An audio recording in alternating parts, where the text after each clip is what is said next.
Hi everybody, it's Dee here at Homestead Rewind. It's another day of food gathering and preservation. Come along with me and I'll show you how.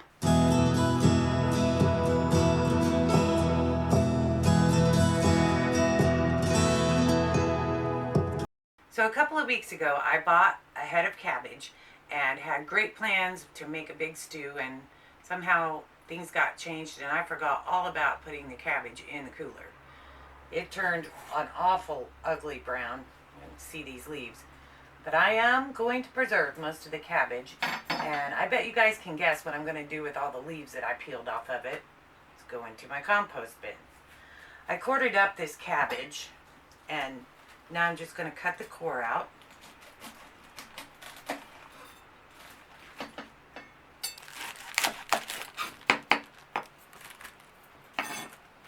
You can see the core is real easy there. Once you cut it in half and then cut each half in half again.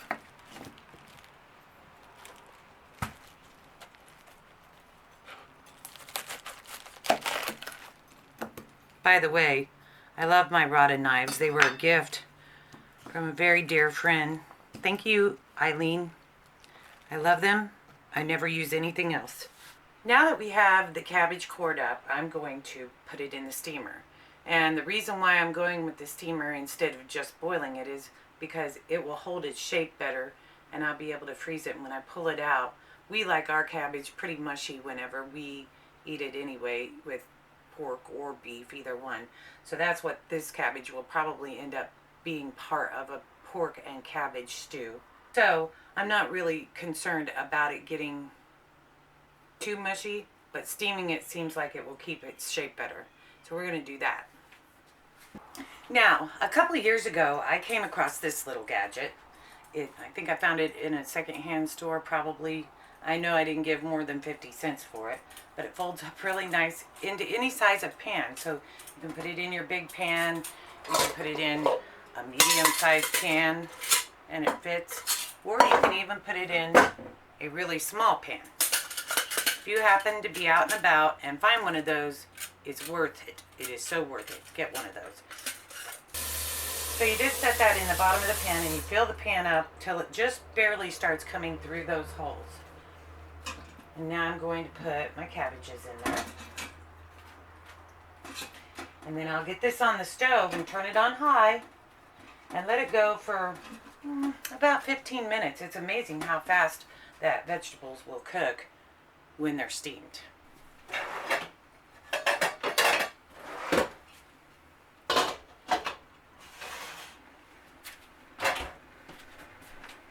Clearly, I'm living in an RV, which means that I could never have enough space to grow all the food that I'm going to need for the continuing year.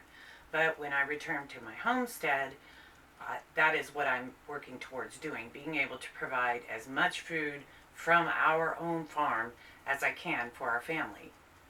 This is why I'm learning my skills of composting so I can create dirt to plant my gardens in. I'm learning that here at the campground and getting good at it before I get to the homestead. Also, I'm growing gardens in containers, which is a new thing to me, and even though I can't grow enough food to keep us through this summer, I still am honing my skills so that when I go back to the homestead, it will be easier for me and I'll be ready for those big gardens.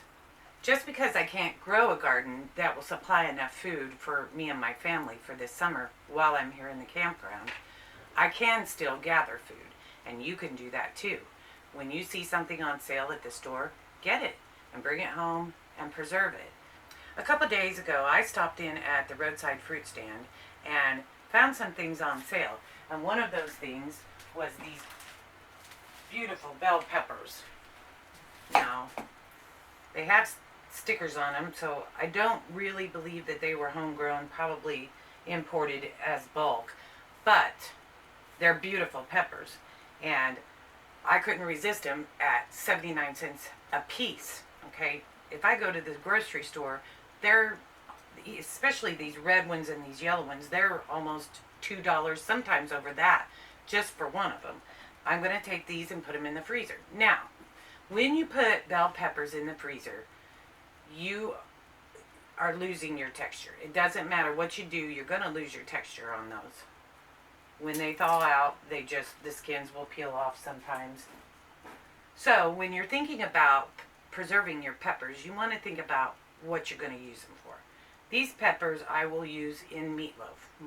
This family absolutely loves meatloaf. So, and they love the peppers in them. And I like the colors, the different colors that when you slice the meatloaf, you've got the green, the red, and the yellow, and it looks really pretty on the plate. So I'm going to chop all of these up and get them in freezer bags.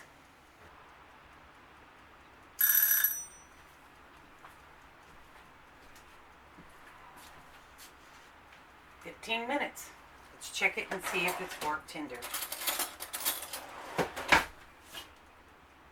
It is.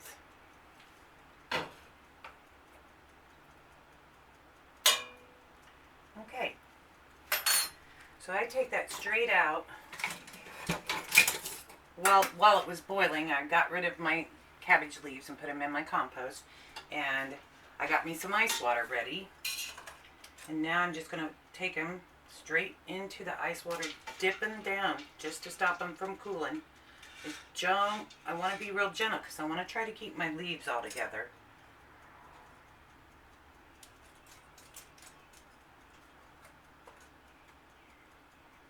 As best I can,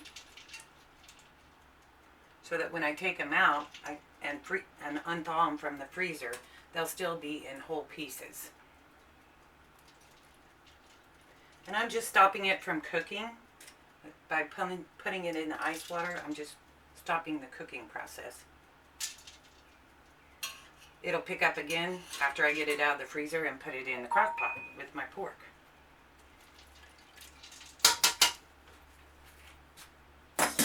Now, once I've had it cooled off for a little bit in that ice water, I will begin to bag it up.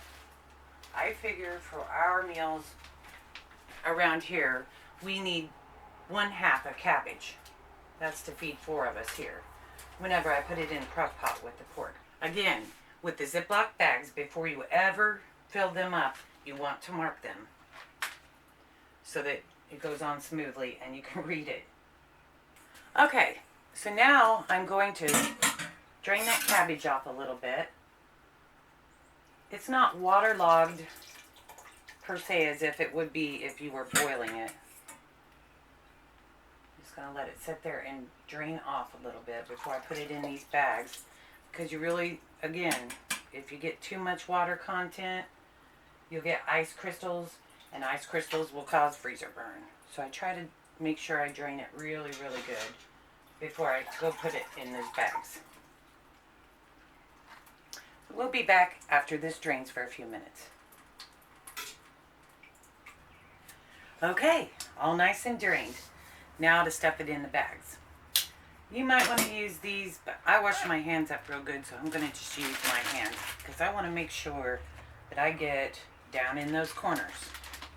If you watched yesterday's videos, you know I'm really particular about getting in those bottom corners because air pockets form there, and where there's air, you stand a chance of getting freezer burn. So I'm going to put 1/2 of a cabbage in one package. Let's see, I mean, I did that wrong. Let's do this way. Get it in the corner.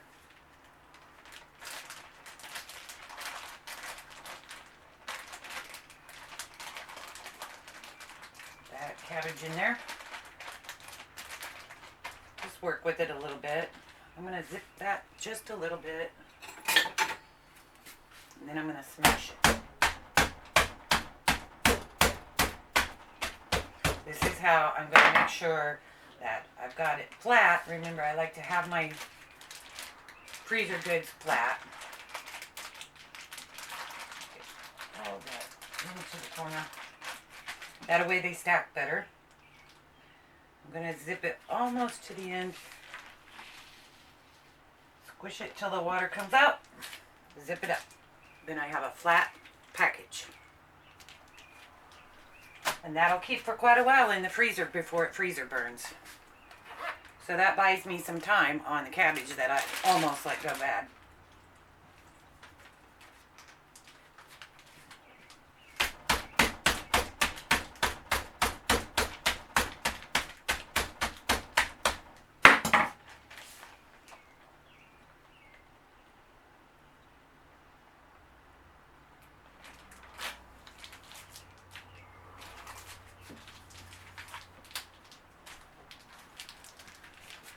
Okay, so now I've preserved enough cabbage for 2 meals for my family. Now let's talk about breadcrumbs. Yesterday I went to the grocery store and they had the bakery sale.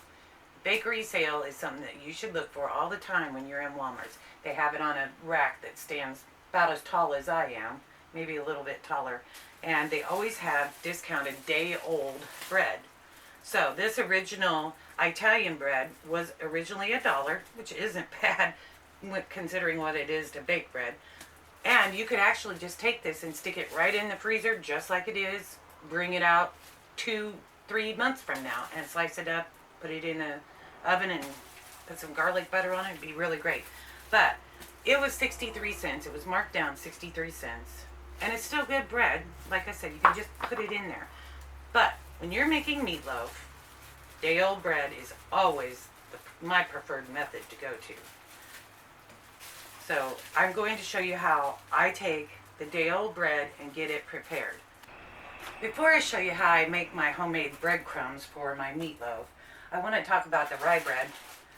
I found a package of rye bread on the same shelf, day-old bread, and my family loves Reuben sandwiches.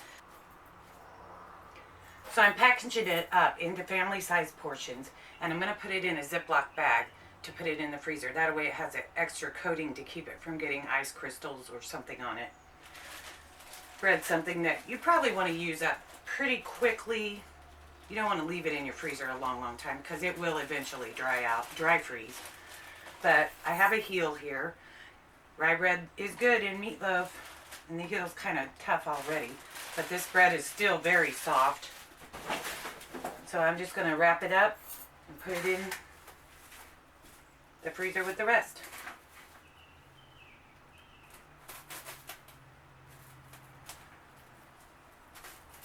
Okay, so I've preheated my oven to a low temperature. We want it at real low because we're going to dry the bread out so that we can preserve it. This is my bread bag. I just reuse it over and over again. I keep it in the cupboard up above my stove there, and it stays dry. As long as it's dry, it'll stay good forever. And I just keep replenishing it whenever I come across a deal on bread. Or, like, I had an extra hamburger bun that we didn't use, and there's no point in saving just one. So, I'm going to take my bread, and this is a Ninja processor. I love this thing. I've had it for a long, long time. I don't know what I'd ever do when it goes away. I don't even know what's offered out there. I've had this Ninja for probably close to 20 years. Anyway, I'm going to pack that down and just chop it up. You can use a food processor, whatever you have.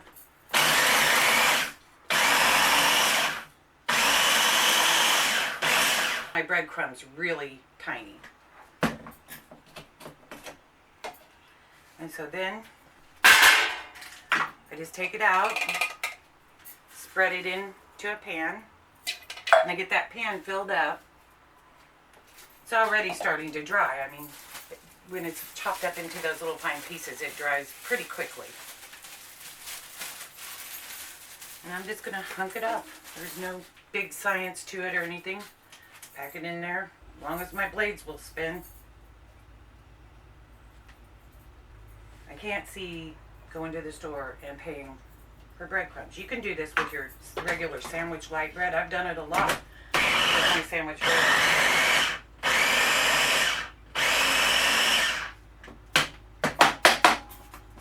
Jay takes sandwiches to lunch almost every day, so I very seldom ever have leftover bread, light bread. As you can see, I'm just going to even the bottom of the pan and put a little bit more in there.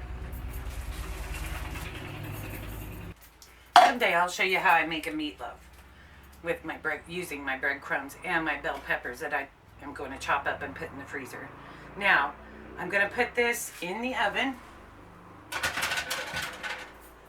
on a low heat, and let that dry out. And it shouldn't take maybe 15 minutes, sometimes 20, depends on how damp the bread was when I put it in there.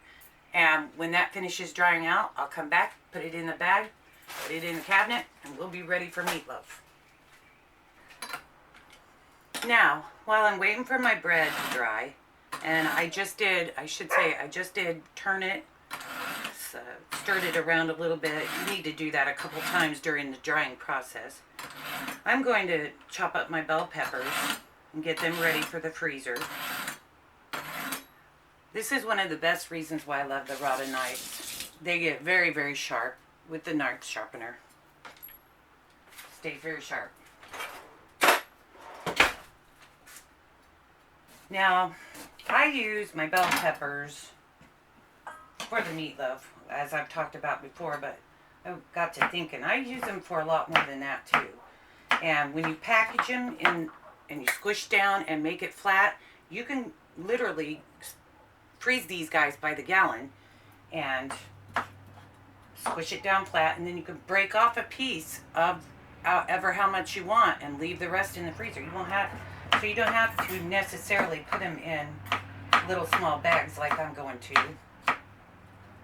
Little small bags is all I have. I'm out of the gallon-sized freezer bags. But I also use the bell peppers for salsa this summer. If I get a bunch of tomatoes on out there, I will use these to make salsa.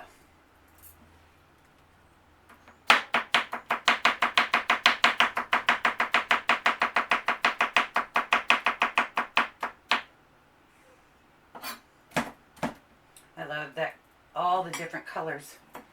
Makes it so pretty. I can smell that bread in the oven. It smells good.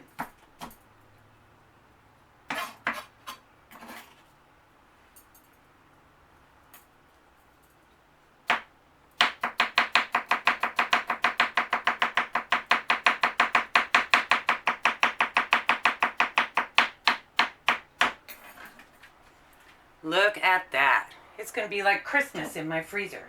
I'll get those all bagged up into Ziploc bags, remembering to get the corners and squish out all the air, make it as flat as I possibly can, and then zipping it up. And those will be great to take out.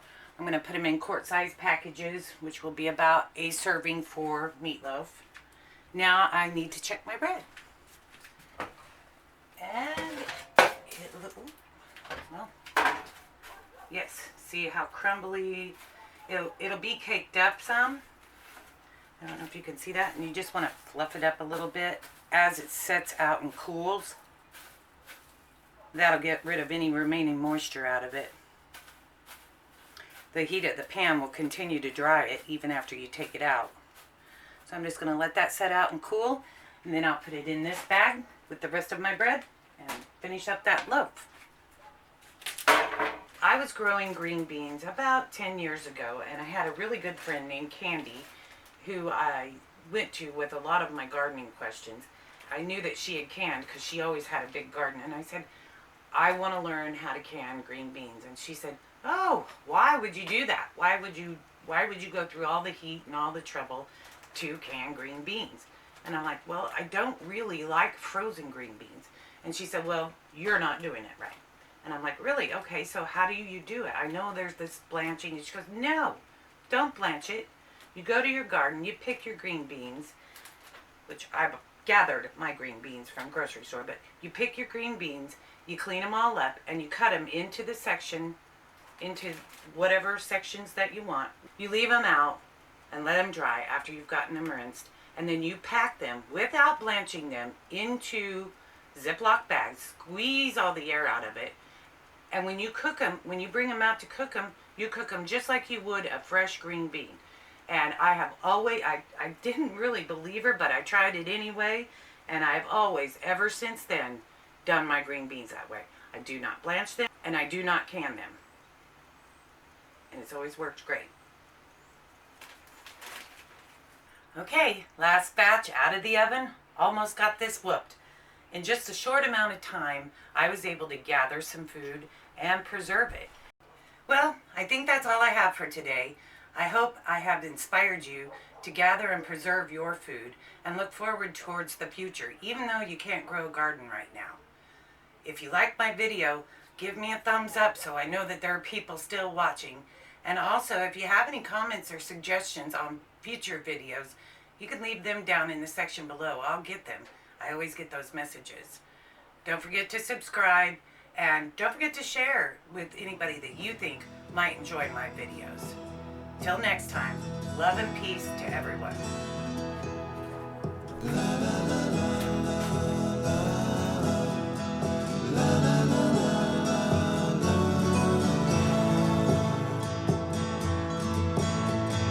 La la